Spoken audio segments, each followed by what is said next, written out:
Alhamdulillahirrabbilalamin. Wassalatu wassalamu ala rasulillah. Senang sekali berjumpa di channel Dondita dan Geraha Mu'alaf Jakarta. Alhamdulillah pada hari ini saya bertemu dengan sosok mu'alaf ya, yang sering banget atau banyak banget diminta oleh subscriber untuk podcast bersama saya. Alhamdulillah hari ini ketemu. Assalamualaikum Mbak Enji ya. Waalaikumsalam warahmatullahi wabarakatuh. Sehat ya? Alhamdulillah. Alhamdulillah. Ceritanya Mbak Enji ini saya culik gitu ya. Saya culik. Sebenarnya sih sekarang saling nyulik gitu kan. Karena kita tidak berada di daerah kita berada di Bandung. Sama-sama di luar kota ya. Nah, alhamdulillah pada hari ini kita sedang berada di sebuah restoran yang sangat keren.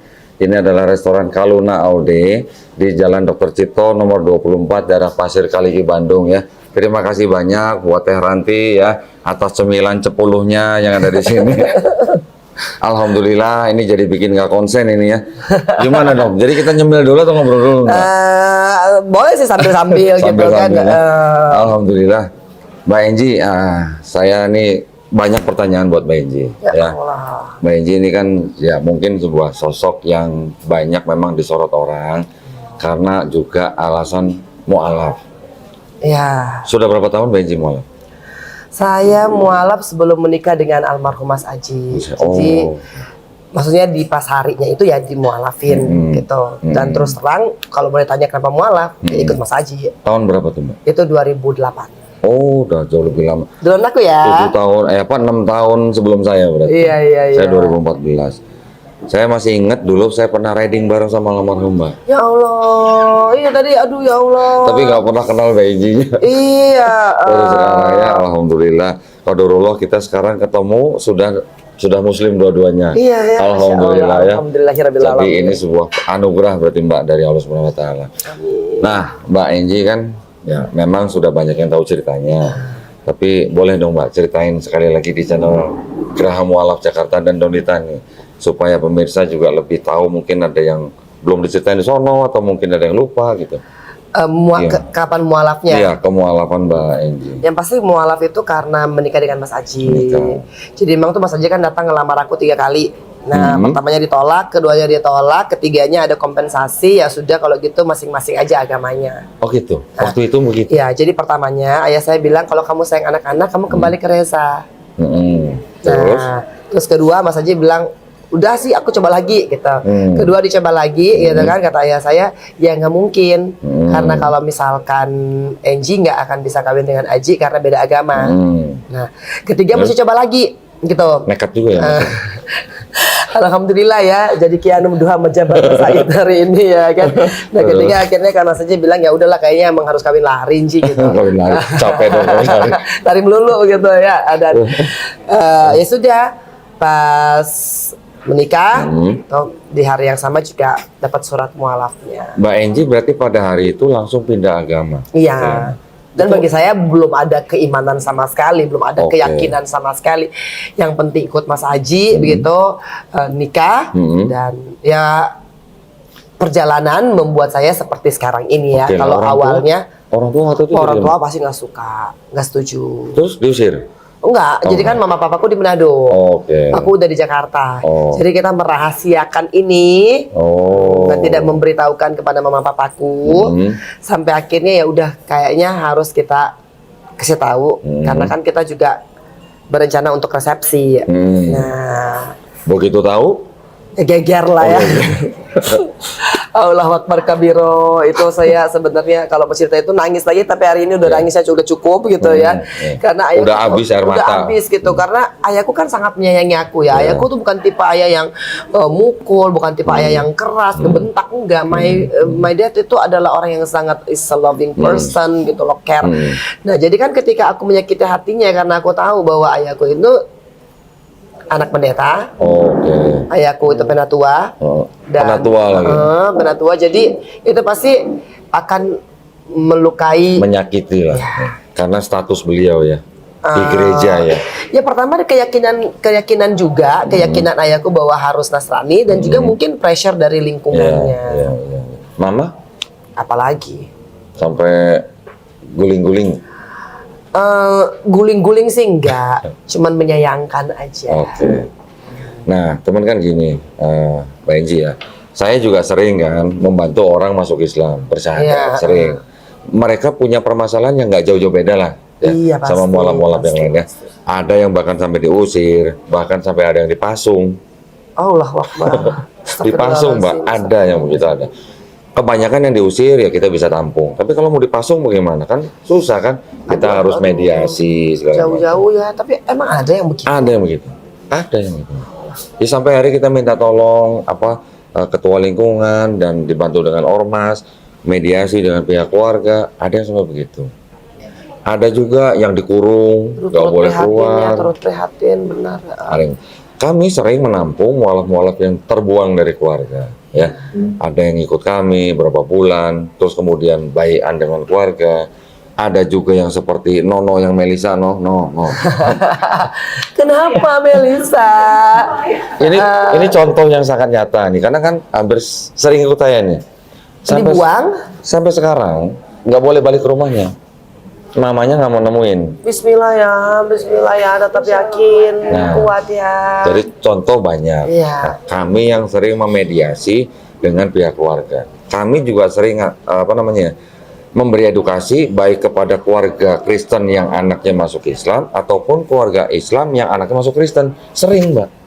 Oh, baik. Jadi menjadi kayak apa lah ya, tempat tampungan lah ya. Banyak juga keluarga Islam yang datang ke saya, anaknya mau murtad. Pertama kali yang saya bicarakan dengan mereka, ada Undang-Undang Dasar 1945, saya bilang gitu ya, di negara ini yang menjamin setiap orang untuk memilih dan menjalankan agamanya masing-masing. Ya. Jadi, orang tua pun tidak bisa melarang anaknya memilih agama pilihannya. Oke. Bisa diterima dan itu undang-undang ya. Dan itu dijamin sepenuhnya oleh negara. Iya. Jadi orang tua Islam pun tidak bisa melarang anaknya untuk memilih agama lain selain Islam. Saya bilang begitu sama keluarga Muslim juga. Begitu juga yang keluarga Kristen yang anaknya masuk Islam, saya juga ngomong begitu. Oh iya, betul. Ya kita semua sama lah. Kita kan fair di mata hukum lah ya, iya. Kita kan semua di mata hukum sama. Iya. Nah, jadi orang yang memeluk agama tertentu itu sudah hal biasa di Indonesia. Ya. Cuman ya memang ada masih perlakuan-perlakuan yang malah bisa melanggar hukum karena sampai mengurung, sampai memasung dan segala macam. Aduh. Karena gini Mbak, di beberapa tempat atau daerah di Indonesia itu ada adat yang lebih tinggi daripada agama. Oh iya, itu kan? iya. Oke, saya mengerti sekarang. Mungkin di Manado juga mungkin gitu Mbak. Tapi sih kayaknya nggak ada pasung-pasung deh. Iya, daerah lain ada, gitulah. Iya. Gitu. Tapi kan sekarang kita mau dengerin Mbak Enji cerita ini, kalau jadi saya cerita gimana? Pinter ya jadi host. Aduh, ya udah kalau gitu aku minum terus dengan ininya ya. Nanti nggak apa-apa. Kita nyambi kan. Saya hampir terpancing. Ya, tapi emang tempatnya enak banget sih di sini dan makanannya ini emang godaan kayaknya kok ya. Tehnya luar biasa. Benji jadi berapa lama waktu itu dengan keluarga sampai akhirnya diterima Mbak? Enggak lah, karena kan habis itu aku Mas Haji meninggal. Ketika Mas Haji meninggal aku kena kasus. Jadi otomatis itu mungkin dianggap sebagai akibat. Nah, karena kamu mualaf, mungkin ya ini tidak pernah terlontarkan oleh ayahku ataupun oleh ibuku, tidak. Tetapi saya mengasumsikannya demikian karena ketika aku pindah Islam, kemudian ini jadi brut bertubi-tubi nih, bertubi-tubi yang sebenarnya kalau saya bahasakan sekarang bertubi-tubi ujiannya. Tapi kan kalau misalkan dalam waktu itu pasti orang menganggap ya, dikutuk. Nggak ada sampai kata-kata itu sih ya. Cuman tuh kan ini gara-garanya karena itu, karena itu. Nah jadi pasti ayahku juga ikut dong menanggung beban daripada judgement sosial yang terjadi. Nah walaupun aku selalu berusaha yakin, ayahku berusaha untuk netral. Tapi biar bagaimanapun juga, sekuat-kuatnya kenetralitasan daripada ayahku, kalau misalkan dari A, B, C, D, 9 penjuru mata angin itu, pasti kan juga ada rasa-rasa di hati, kok anakku begitu ya. Padahal kan aku nggak pernah loh melukai hati anakku. Aku minta sekolah di luar negeri diiyain, aku minta dibeliin mobil diiyain, sekolahnya terserah dia diiyain. Aku nggak pernah ngelarang. Sebelum pindah gitu, aku termasuk anak yang cukup membanggakan lah bagi keluarga besarku. Dari kecil aku juara kelas, itu terus habis itu aku juara di berbagai kompetisi kecantikan. Nah dan kan ketika pindah, terus Mas Haji meninggal, jebret kasus mega korupsi. Waduh. Tapi gini, Mbak Enji, saya salut sama Mbak Enji.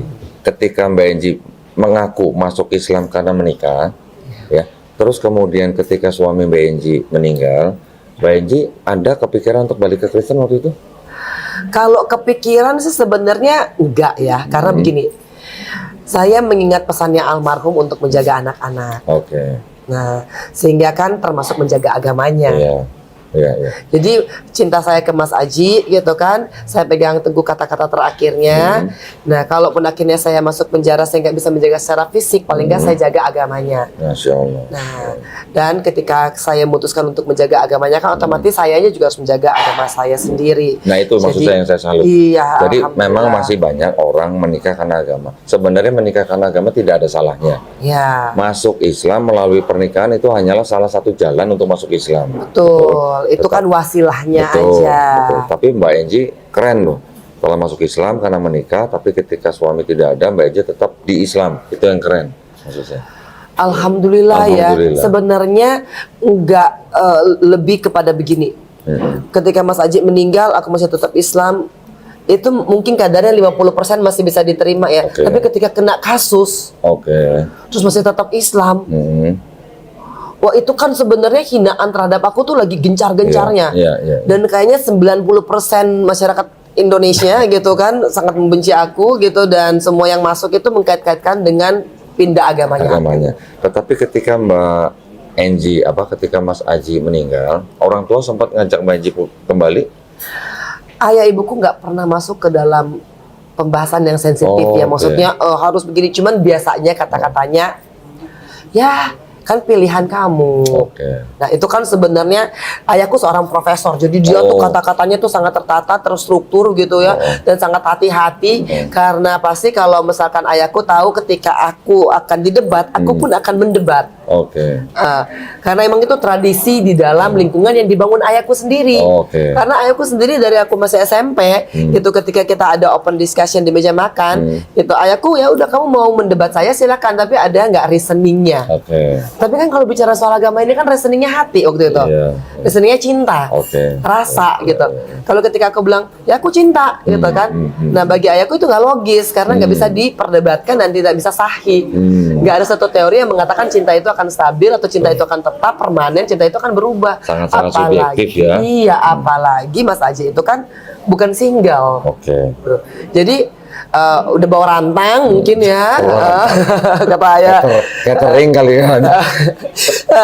Pindah agama pula, Iya, gitu kan. iya. Pastilah setiap orang tua tuh menginginkan anaknya yang single kawin dengan yang single. Itu sih udah mutlak lah hukumnya.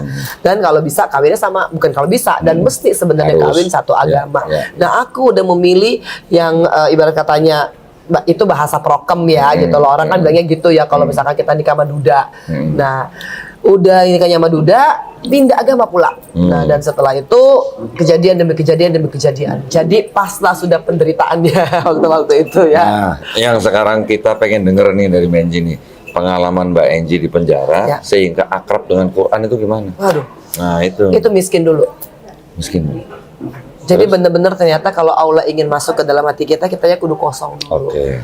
Nggak ada kebanggaan terhadap harta yang kita punya, nggak ada kesombongan terhadap jabatan yang kita punya, nggak ada juga tinggi hati karena kita merasa punya kuasa. Allah hilangkan itu semua. Masya Allah. Dan ya ketika kakak saya meninggal, jadi saya tuh hanya 2 bersaudara. Kakak saya nih yang ngurusin saya nih. Oh. Nah kakak saya meninggal, walhasilnya secara ekonomi pun kan aku ya udah disita segala macem gitu, dan aku terhempas ke blok besar. Oke. Nah di blok besar itu ya makanya saya selalu bersyukur kepada orang-orang yang hadir dalam hidupku di penjara, yang pada waktu itu kalau mau dibilang waduh keputusannya kok ekstrim banget gitu loh. Kalau aku boleh teriak saat itu, aku bilang ini nggak adil, kok aku harus pindah ke blok besar sih, kok yang lain maaf nih yang punya kok bisa ada sih di kamar kecil gitu. Oke. Kalau aku boleh teriak pada waktu itu, Tapi qadarullahnya Allah kok melembutkan hatiku untuk ya udah masuklah, tinggallah bersama 32, kadang-kadang 26. Nah, dan disitulah aku bertemu dengan umiku yang ngajarin aku Al-Quran. Oh, Masya Allah. Sesama napi atau? Sesama napi, Oke. sesama napi.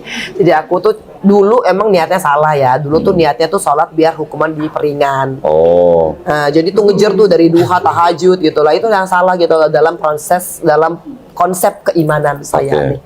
Itu ternyata nggak cuma Islamnya yang menyelamatkan, tapi imanmu terhadap keislaman itulah yang membuat engkau mendapatkan pertolongan, keselamatan, perlindungan, keberkahan dan Masya rahmat dari Allah. Allah. Masya Allah. Kalau cuma Islamnya, kalau nggak imannya, tetap aja Islam oke, Islam ya. Tapi kadang-kadang ujian itu bisa menjadi musibah, tapi juga kalau misalkan pakai imanmu, ujian itu jadi keberkahan gitu. Betul. Nah, dan mengubah itu semua ternyata dari apa? Dari berserah diri. Ya sudahlah kalau gitu, aku mau jadi Islam yang Muslim. Islam yang Masya berserah Allah, diri, ya. ditempatin di mana aja nggak apa-apa, dibilang sama masyarakat ya wes gitu kan, dikunci sementara kita ngeliat kok yang lain bisa keluar sih gitu. Dan proses-proses itulah yang akhirnya membuat aku tuh menerima keadaan dan Umi ini dihadirkan. Masya Allah.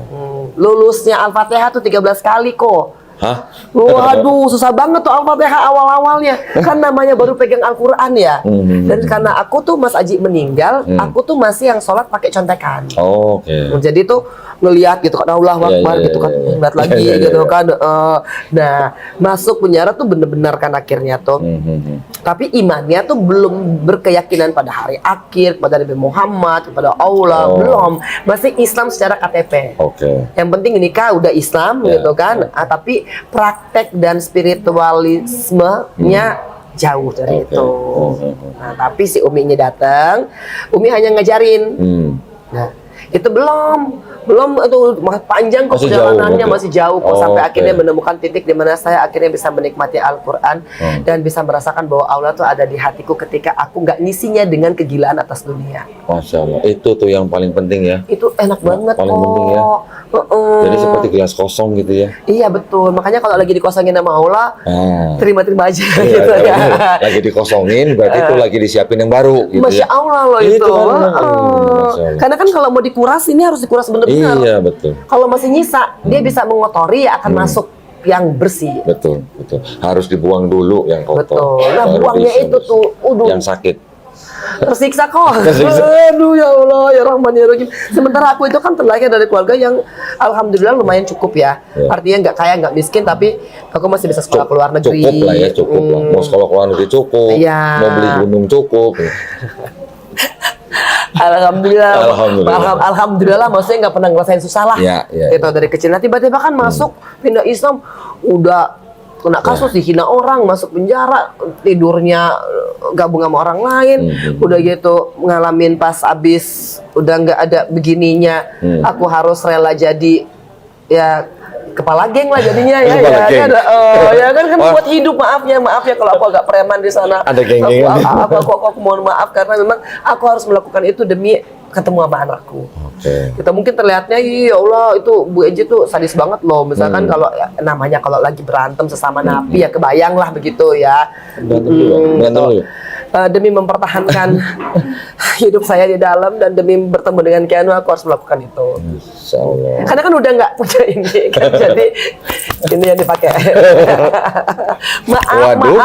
maaf buat semua yang pernah saya ini ya gertak sih gitu kan, senggol sih enggak. Luar biasa ya. Ya Allah. Nah, ketika Mbak Enji sudah mengenal Quran, sampai akhirnya Mbak Enji cinta dengan Quran ini berapa lama, Mbak? Jadi pas ujian Al-Fatihah itu, nah sudah mulai menemukan kenikmatannya. Oke. Kan? Gini, jadi pencapaian kan, ya Allah aku bisa loh Masya Allah. ngomongin gitu loh, ngomongin gitu kan. Kok aku ternyata bisa, kok lidahku ternyata bisa ya, aku bisa menempatkan lidahku itu di dekat langit-langit antara tenggorokan dalam dan langit-langit, kok bisa. Ketagihan. Gitu. Nah, setelah Sorry Mbak, saya potong. Ketika Mbak Enji sudah bisa sholat tanpa membaca, rasanya gimana, Mbak? wah, itu apalagi kayaknya kan pencapaian demi pencapaian Iya, kan. iya. Habis Al-Fatihah kan berarti aku udah bisa dong Iya. salat tanpa ngebaca teks Iya. gitu kan. Walaupun aku masih membaca Al-Qur'an yang Latin. Oke. Nah, karena kan agak berat nih gitu untuk baca yang Arab beneran. Setelah itu udah nikmat, alhamdulillah gitu. percaya nggak percaya, tiba-tiba kok aku tuh kok sangat menemukan kedamaian gitu. Artinya temen nggak datang juga nggak apa-apa, temen-temen nggak kunjungan lagi nggak apa-apa, kakakku akhirnya meninggal jadi aku nggak ada yang begitu memperhatikan juga. Aku merasa nyaman dan hanyut di dalam bacaan Al-Qur'anku. Aku kok merasa kayak punya temen ya, gitu. Terus ketika tiba-tiba aku lagi punya masalah, aku baca gitu, alhamdulillah ya, kok kayak semua itu adalah jawaban daripada semua permasalahan aku.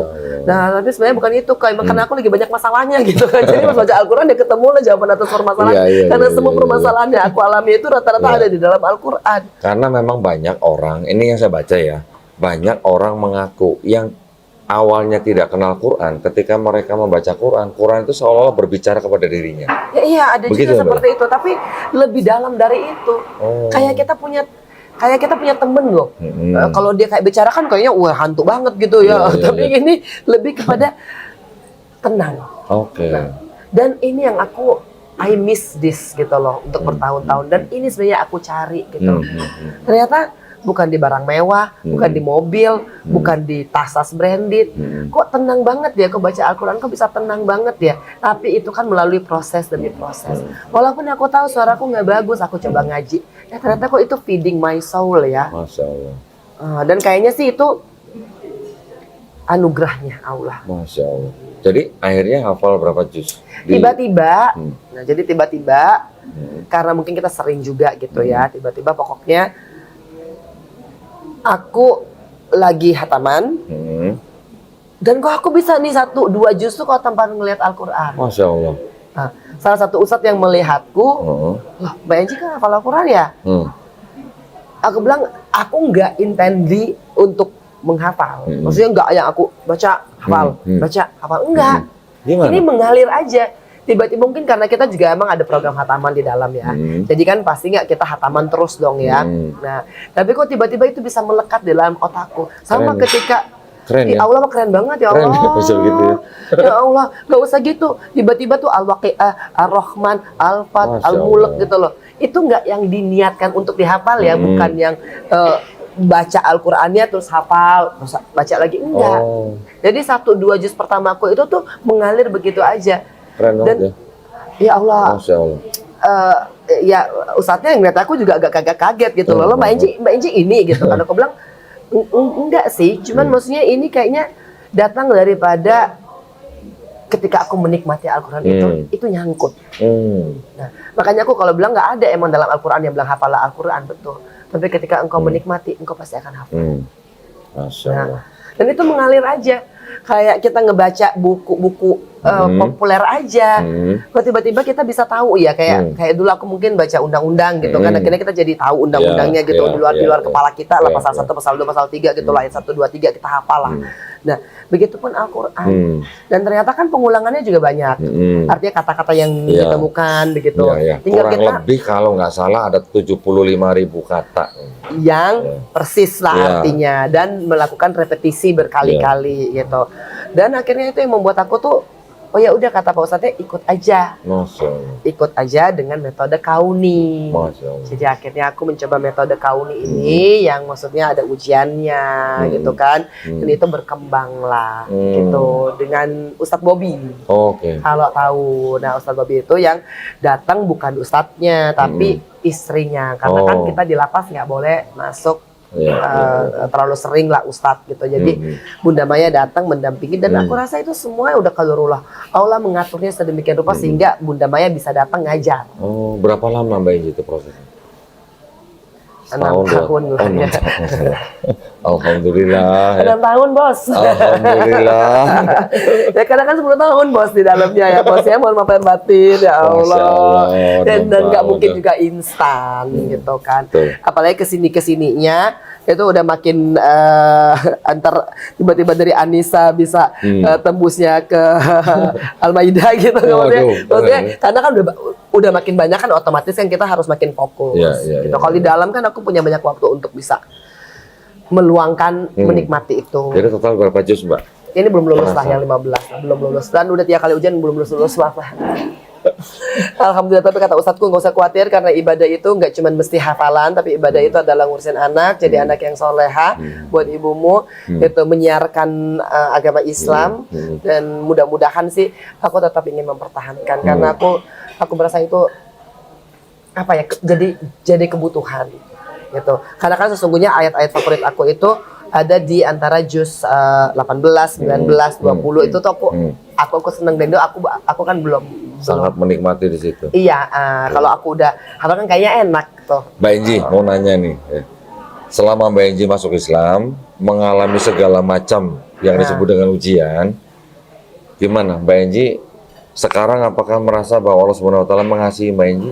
Oh, bukannya mengasihi lagi, kayaknya Allah sayang banget sama aku. Sangat sayang ya. Allah sayang banget sama aku. Makanya aku selalu memohon kepada setiap podcast yang aku lalui, aku bilang tolong ya, aku nggak mau hafalanku ini jadi riak. Ya, Karena apa? Sewaktu-waktu bisa loh diambil Allah. bisa ya. Nah, buktinya ini yang 15 aja belum lulus. Ya kan, artinya kan kita tidak boleh membanggakan apa yang kita punya ini karena emang ini bukan milik kita.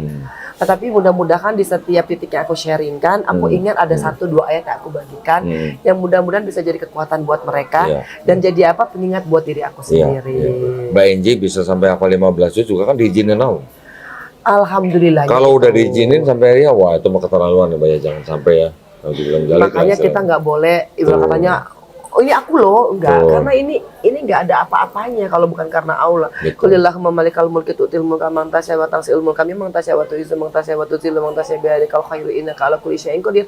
Itu kan menetapkan bahwa haknya Allah loh untuk memuliakan engkau ataupun menghinakan engkau. Tapi kalau aku titipkan ini ayat-ayat, tolong jangan buat kamu sombong ya. Karena aku udah ngalamin sombong banget. Sebelum dulu diisi. Iya. Dan diambil semuanya. Aku nggak mau. Aku selalu bermohon agar supaya aku insya Allah meninggalnya dalam keadaan husnul khatimah. Mudah-mudahan Al-Quran dalam genggaman. Amin. Karena Quran juga nanti jadi saksi buat kita kan. Itu dia. Alhamdulillah Masya loh. Allah, kan? Bukan cuma jadi saksi lagi, jadi teman di alam kubur. Kita bayangkan penjara aja udah sepi banget, gimana yang alam kubur ya. Aduh, udah nggak ngumpul-ngumpulin deh sekarang kita ya. Kalau di alam kubur nggak ada blok gede, blok kecil kan. Oh iya. Wah, makanya yang namanya temen, walaupun setianya temen, nggak mungkin dia akan ikut mati kalau kita mati. Tapi yang namanya Al-Quran adalah teman yang nanti bisa menemani kita di dunia dan bisa juga menemani kita di alam kubur. Insya Allah jadi saksi buat kita ke akhirat. Amin. Dan saya juga sangat senang dengan falsafah di dalam Islam ya Mbak ya. Bahwa walaupun orang mau diuji seperti apapun, melakukan kesalahan seperti apapun, melakukan dosa seperti apapun, tapi orang itu bisa menjadi orang paling baik ketika dia mau bertobat. Betul kan Mbak ya? Itulah. Ya. Jadi sebaik-baiknya manusia adalah manusia yang bertobat gitu. Dan Allah tahu bahwa kita akan melakukan dosa. Iya. Sehingga Allah kasih juga caranya agar supaya engkau tobat.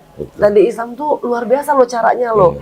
Gak ada penghakiman loh. Maksudnya gini, ya udah kalau kamu udah tobat, kamu nggak boleh ngelakuin lagi kesalahannya. Enggak, tapi Allah maha mengerti bahwa kita tuh pasti akan ada lalainya, akan ada abainya. Sehingga Allah siapkan dalam Islam ya, ada sholat tasbih, ada istighfar, ada zikir, ada ngaji, ada sedekah, dan itu insya Allah bisa menggugurkan dosa-dosamu. Alhamdulillah ya, enak banget. Ustazah banget ya. Enggak, Masya Allah. Doakan. Ustazah banget. Aduh ya Allah. Mudah-mudahan apa yang Mbak Enji rasakan dan alami itu bisa menjadi inspirasi buat umat Islam yang lain. Iya, tapi kalau belum pernah dirasa, emang belum bisa apa ya, kalau saya mengatakan ini dan orangnya itu belum pernah merasakan keajaiban Al-Quran, tapi bagaimana mau mengenal keajaiban Al-Quran kalau belum baca kan gitu kan. Jadi kan ini jadi siklus gitu loh. Tapi kan buat orang yang belum mengalami, kalau dengar cerita yang Mbak Enji ini bisa menjadi inspirasi Mbak. Mudah-mudahan ya. Yang tadinya mungkin malas baca Quran jadi rajin baca Quran. Amin aja dong, baca dong. Yang mungkin gimana, yang nggak mau syiar atau malas syiar jadi mau syiar. Iya. Syiar kan itu juga kewajiban buat kita. Betul. Kan kita ini kan ketika kita berjalan di muka orang, kita ini kan perwakilan Islam. Iya, jadi mudah-mudahan kita bisa menyiarkan. Saya 7 tahun Mbak mau masuk Islam, yang saya amatin Muslimnya dulu, bukan Islamnya. Nah tapi itu betul. Makanya. Kalau saya kan dari sisi yang berbeda ya, karena saya cinta, saya masuk Islam gitu.